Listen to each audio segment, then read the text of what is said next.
Hi everyone, I'm Bronwyn Fitz. I'm an integrative gynecologist, and I wanted to talk today about how we can support our mood as we approach the shorter days and the longer nights.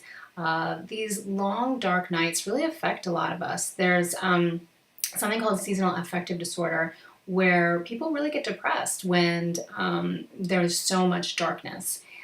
So there are things we can do that are very safe and very easy on our own at home to support ourselves. Now, I will take a step back and just say if anyone has really significant depression symptoms, I always recommend reaching out for help, seeking a healthcare provider or therapist for professional support. If your symptoms are just mild and it's just a matter of sort of getting through these long, dark nights, and then here are a few things that you can do on your own. The first is light therapy. You can actually get a light box, and from lots of stores sell them, and you set it up on your counter. And in the morning, you give yourself 20 to 30 minutes of light therapy, and it really helps to reset your biological clock. And studies show definitely it helps with mood.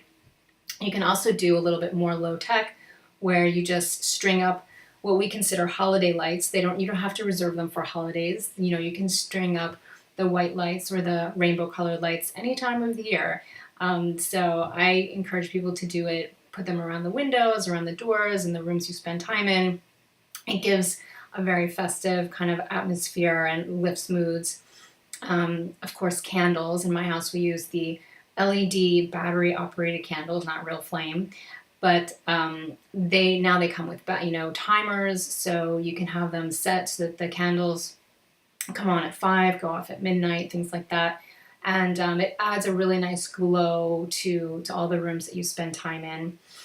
And the other thing is music therapy. There's definitely some data to suggest that music is really helpful and very therapeutic. And even if you're not one to play music in the evening, why not? Think about the kind of music that you find uplifting, and while you're making dinner, put on your favorite music. It really does change the ambiance around the house, and it can be uplifting for everyone.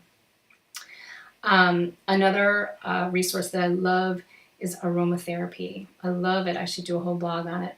But some of the essential oils that I really like for mood enhancement are things like lavender and rosemary. There's good data to support these.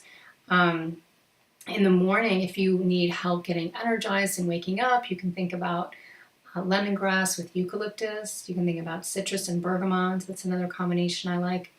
For aromatherapy, you can buy a lot of pre-made products. You can also experiment on your own and just buy the essential oils, mix them with either water or oil, depending on how you want to use them. Water would be for if you're going to make a little spray for the shower or a room mister. Oil would be if you want a topical application, rub on your belly, put on your legs, around your ears, so that you smell it.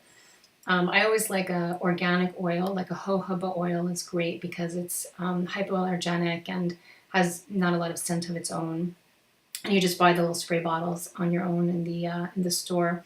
The one caveat I'll say about aromatherapy is you never want to put essential oils directly on your skin because they're very concentrated and they can burn you. And then of course you can get an aromatizer, the little machine where you add water and a few drops of essential oil, and it puts the aroma directly into the air, and that's great if you have the ability to do that during the day.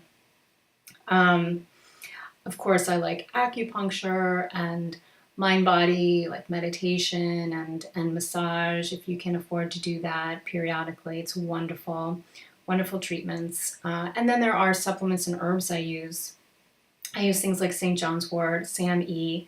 I use these judiciously, and although they're over the counter, I do recommend, if you're interested, to get the advice of a healthcare provider, because some of these can be potent and can definitely interfere with other drugs, can interfere with other herbs. There are certain medical conditions where I wouldn't recommend particular supplements, so you need to be a little bit careful, even though they're over the counter. But there are some great supplements to consider as well. And of course, if anyone has significant depression, please seek professional help. But for those of us who just have, a little touch of the blues, during the darker months, these are some really low-tech things you can do to support your mood at home. So that's all I wanted to offer for you today, and I wish everybody a happy and healthy fall and winter.